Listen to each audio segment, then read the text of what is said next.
Today we will study types of hydrogen bonds. They are of two types, intermolecular and intramolecular. Now what are intermolecular hydrogen bonds?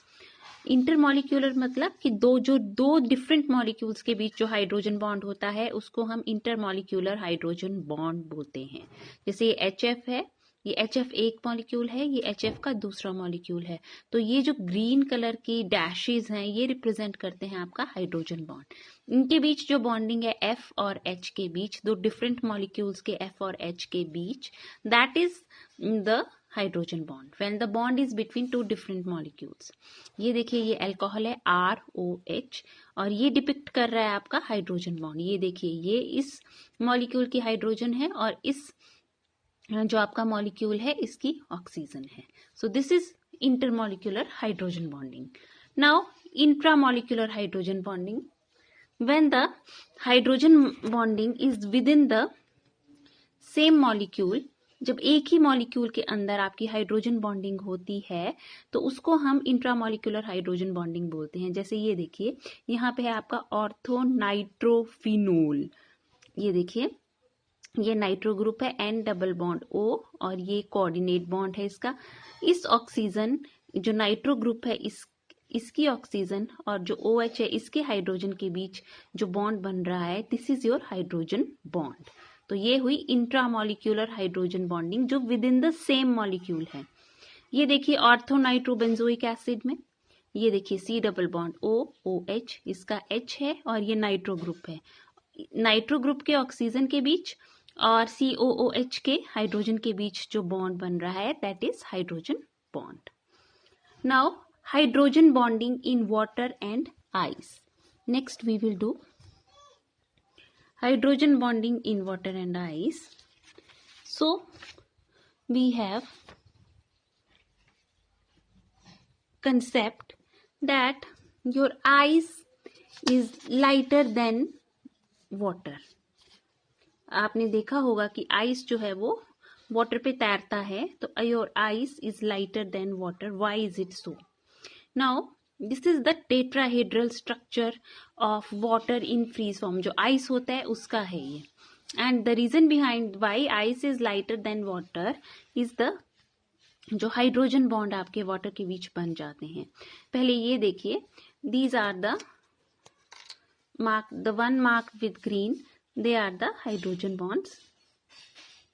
ये देखिए ये hydrogen bonds हैं, ये tetrahedral structure है आपके water का। इसमें ये जो डैश वाले बॉन्ड्स हैं they are your hydrogen bonds, ये दीज। और ये है टेट्राहेड्रल स्ट्रक्चर आपके पानी का when it is in the form of ice, इस तरह। वाइल जो फुल आपके बॉन्ड्स हैं दे आर द, ये जो हैं they are the covalent bonds. The bond length of hydrogen bond is 1.76 angstroms and bond length of your covalent bond is 1 angstrom. So ये total इनकी जो bond length है ये है जो आपका हाइड्रोजन बॉन्ड है और जो आपका कोवेलेंट बॉन्ड है। ये देखिए ये टेट्राहेड्रल स्ट्रक्चर है आपके वाटर का when it is in iced form. Now what happens according to X-ray studies, in ice each oxygen atom is tetrahedrally surrounded by 4 hydrogen atoms. हर एक जो आपका, ये देखिए इसी ऑक्सीजन एटम को ले लीजिए, हर एक जो आपका ऑक्सीजन एटम है that is tetrahedrally surrounded by 4 hydrogen bonds, जिनमें से 2 कोवेलेंट बॉन्ड है और 2 हाइड्रोजन बॉन्ड है। यहाँ पे देखिए, ये देखिए इस तरह, this will be more easy. This is 1 molecule of water, ये ऑक्सीजन है, 2 इसके सराउंडिंग में कोवेलेंट बॉन्ड है और ये जो डैश वाले, ग्रीन डैश वाले बॉन्ड हैं ये जो है ये हाइड्रोजन बॉन्ड है। तो हर एक जो आपका ऑक्सीजन है that is tetrahedrally surrounded by 4 hydrogen atoms in such a way that hydrogen atoms are bound to oxygen atoms by covalent bonds. इस तरह ये बाउंड है कि they are attached to oxygen atom by covalent bonds. This kind of structure is there and there are vacant spaces. So tetrahedral arrangement of water, there are vacant spaces. इस तरह जो आपका structure है उसमें vacant spaces हैं. Then the ice structure extends in 3 dimensional dimensions. Since hydrogen bonds between oxygen and hydrogen atoms are longer than covalent bonds between them, the molecules of water are not packed closely. Yes, ये कह रहे हैं कि जो देखिए आपके जो ये देखिए ये वन मॉलिक्यूल है वाटर का, ये दूसरा मॉलिक्यूल है वाटर का, ये तीसरा मॉलिक्यूल है. They are attached to each other by hydrogen bond. अब आपने यहाँ पे देखा जो आपका हाइड्रोजन बॉन्ड है that is longer than your covalent bond. तो इस as a result of this ये जो वाटर के मॉलिक्यूल्स हैं which are attached to each other by hydrogen bonds, ये they are not very close to each other, or as a result of this vacant spaces develop between water molecules. इस तरह के vacant spaces जो हैं वो molecules के बीच arise हो जाते हैं. There are vacant spaces in crystal structure. Now this gives rise to open cage like structure for ice having larger volume than given mass of water. Consequently, density of ice is less than water. ये देखिए इस तरह. This is a open cage like structure which develops tetrahedral. ये एक water का molecule है OH water molecule. ये सब जो है जो larger molecule यहाँ पे आपको दिख रहा है वो oxygen का है, surrounded by these small hydrogen molecules. और ये जो ग्रीन आपको डैश दिखाई दे रहे हैं these are the hydrogen bonding. इस तरह का केज लाइक स्ट्रक्चर डेवलप हो जाता है ड्यू टू हाइड्रोजन बॉन्डिंग, क्योंकि हाइड्रोजन बॉन्ड जो है वो लंबा होता है as compare to covalent bond. और उसकी वजह से ये देखिए ये इस तरह के वेकेंट स्पेसेस अराइज हो जाते हैं. वॉल्यूम जो है वो इंक्रीज बढ़ जाता है और डेंसिटी डिक्रीज हो जाती है. जब डेंसिटी घटती है वॉल्यूम इंक्रीज होता है तो वेट क्या हो जाएगा, जो वेट है दैट विल डिक्रीज. तो डेंसिटी जो है वो डिक्रीज हो गई है, नॉट वेट बट वॉल्यूम. जो वॉल्यूम है that will increase and density that will decrease. Volume will increase and density will decrease, and as a result of it when density decreases तो what happens, it is light. ये light हो जाता है as compared to water. It becomes lighter than ice becomes lighter than water. That is why ये water के ऊपर flow करता है. Now what happens now? This is the reason. अब आप ये reason है कि why ice is lighter than water, why ice is having less density, because of these vacant spaces which arise as a result of cage structure. और cage structure इसका क्यों बनता है, because of hydrogen bonding, जिसकी वजह से tetrahedral arrangement arise होता है, hydrogen bonds बनते हैं, hydrogen bond लंबे होते हैं, and मॉलिक्यूल जो वाटर के होते हैं these are ये जो है ये these are water molecules, वो ज्यादा एक दूसरे के क्लोज नहीं होते हैं. This is intermolecular hydrogen bonding. Different molecules के बीच, जिसकी वजह से केज स्ट्रक्चर अराइज होता है जिसमें वेकेंट स्पेसेस होते हैं. एज अ रिजल्ट डेंसिटी आपकी घटती है और फिर क्या होता है, ice becomes lighter than water. Then next is water. You must have heard that water has maximum density at 4 degrees Celsius. Now why water has maximum density at 4 degrees Celsius? First of all, we will go through the explanation. When ice is melted by increasing the temperature, open cage structure starts collapsing due to partial breakdown of hydrogen bonds. This allows water molecule to come together. देखिए जब क्या होगा, जब हम temperature को 0 degree Celsius से बढ़ा देंगे तो क्या होगा, ये जो हाइड्रोजन बॉन्ड है ये टूटना शुरू हो जाएंगे. They will start breaking. As they will start breaking slowly they will start breaking, तो जो वाटर मॉलिक्यूल्स हैं they will start coming closer. तो क्या होगा, वॉल्यूम डिक्रीज हो जाएगा और डेंसिटी आपकी इंक्रीज हो जाएगी. As a result the density it will start increasing slowly the density it will start increasing.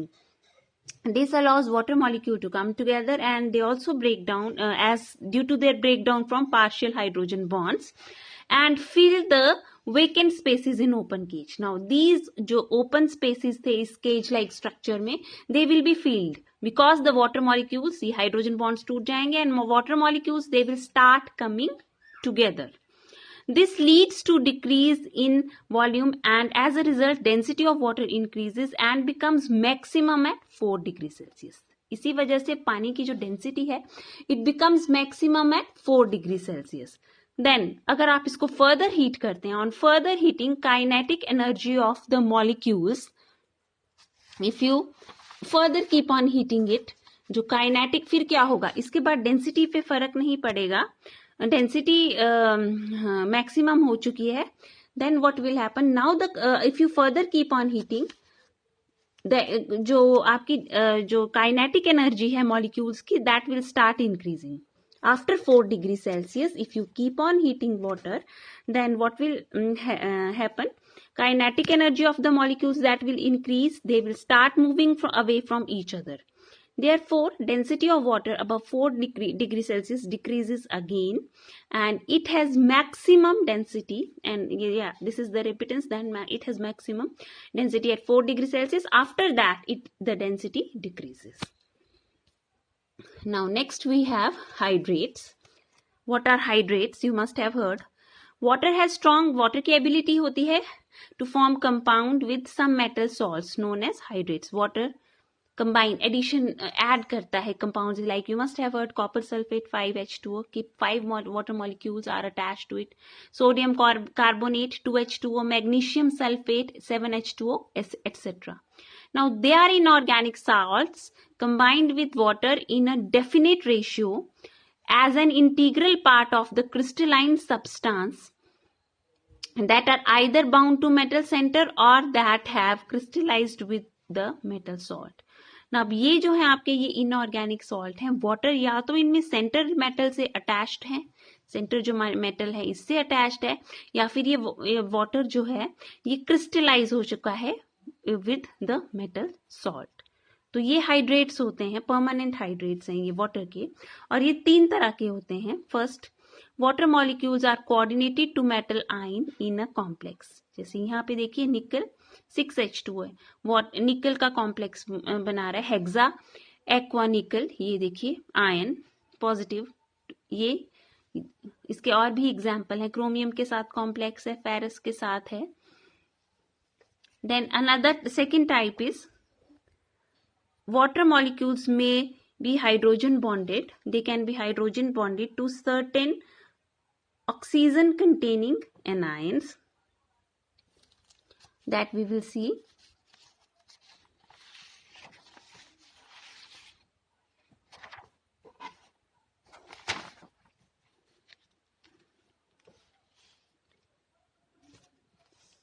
Like example is copper sulfate 5H2O, and third type is water molecules may occupy the interstitial sites, voids which are called in the crystal lattice. Now जो interstitial sites are the open voids, जो होता है खाली space जो होता है उसको हम void बोलते हैं.